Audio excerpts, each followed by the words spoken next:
Voilà qui n'a rien d'agréable. De l'enfant qui soudainement perd de vue sa mère au centre commercial, en passant par la personne âgée désorientée et les autres scénarios entre les deux, être oublié n'a rien d'amusant. Pourtant, c'est ce qu'ont vécu des millions de travailleurs à la suite, en 2008, du vacillement de l'économie mondiale et de l'absence d'une reprise convaincante. Les taux de participation de la population active ont plongé année après année. Résultat, davantage de chercheurs d'emploi découragés ont jeté l'éponge. L'un des casse-têtes auxquels nous sommes aujourd'hui confrontés dans un contexte de poussée de la croissance de l'emploi vient du fait que les taux de participation demeurent au creux atteints après la crise. Le dynamisme grandissant de l'économie permettra-t-il de retrouver une partie ou l'ensemble de ces travailleurs oubliés ou bien l'activité poursuivra-t-elle sa progression sans eux? Les données sont renversantes, sans doute aux États-Unis, plus que partout ailleurs. 10 années avant la grande crise, le taux de participation sur le marché américain était relativement stable, à 66 et 67 %. Or, avec la crise, ce taux a chuté pratiquement du jour au lendemain à 65 % et de là, il a continué sa trajectoire descendante pour s'établir tout juste sous les 63 % à la mi-2014.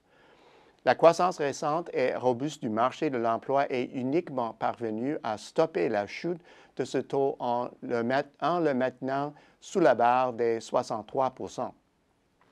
Le tableau est un peu moins sombre en Europe. Après une hausse consécutive à la réunification, le taux de participation des 19 pays de l'Union européenne a baissé d'environ un demi-point de pourcentage, regagné grâce au programme de relance, et ce taux se trouve maintenant au nouveau creux atteint après la crise. Au Canada, la situation a évolué un peu comme aux États-Unis, mais avec des changements de moindre ampleur. Voilà donc pour les données, mais concrètement, qu'est-ce que cela signifie?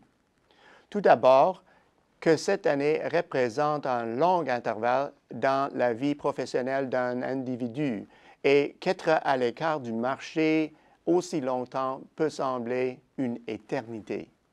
Imaginons ensuite la situation des travailleurs âgés de 58 ans quand la crise a éclaté. Ceux qui ont perdu leur emploi à cet âge ont d'habitude beaucoup de mal à se faire réengager et cela devient encore plus difficile lors de la pire tempête économique depuis la grande crise. Projetons-nous cette année en avant, ces personnes approchent désormais l'âge de la retraite. Désirent-elles vraiment réintégrer le marché de l'emploi ou ont-elles décidé depuis longtemps d'accrocher leur patin?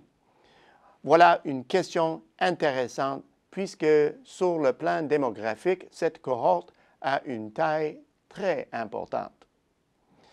C'est le cas en Europe occidentale où le vieillissement de la population est un facteur à considérer depuis plusieurs années. En retirant le groupe des 65 ans et plus du calcul de ce taux de participation, on obtient non pas un recul, mais une nette hausse du taux de participation après la crise, soit de 71 à 72 %. Les statistiques canadiennes sont aussi révélatrices.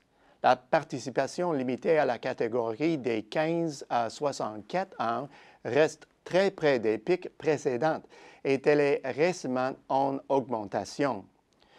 Le tableau est différent sur le marché américain. Selon les estimations, le taux de participation de la cohorte des 16 à 64 ans a enregistré une baisse de 4,4 % contre près de 6 % pour l'ensemble de la population active. De toute évidence, les travailleurs américains déplacés ne se retrouvent pas uniquement dans les catégories de travailleurs plus âgés. Il est donc probable que ces travailleurs réintègrent un marché de l'emploi gagnant en dynamisme. Ce portrait a des répercussions considérables sur l'économie. Si le taux de participation à l'ensemble des catégories devait maintenir une trajectoire ascendante, alors le marché de l'emploi ne serait pas aussi serré que le laisse entendre le taux de chômage.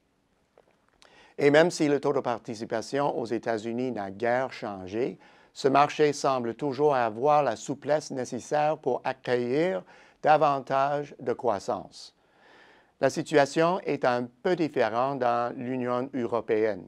La participation y est élevée, mais les taux de chômage restant bien au-dessus de la normale, il y a encore place à la croissance.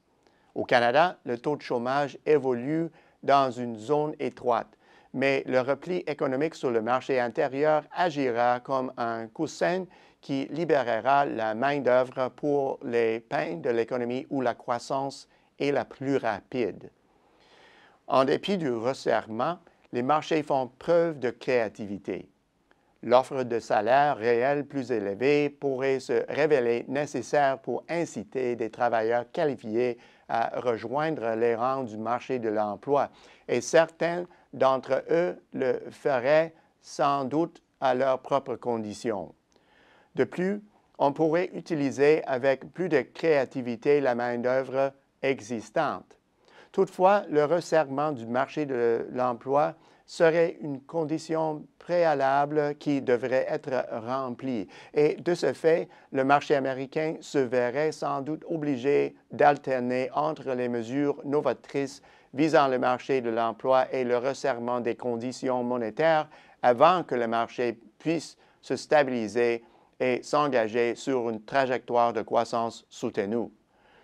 Ce rajustement ne s'annonce pas très réjouissant, mais rappelez-vous, le retour de la croissance en est l'unique cause. Au bout du compte, les travailleurs sur la touche depuis un bon moment ont tendance à être oubliés, présumés disparus ou pire.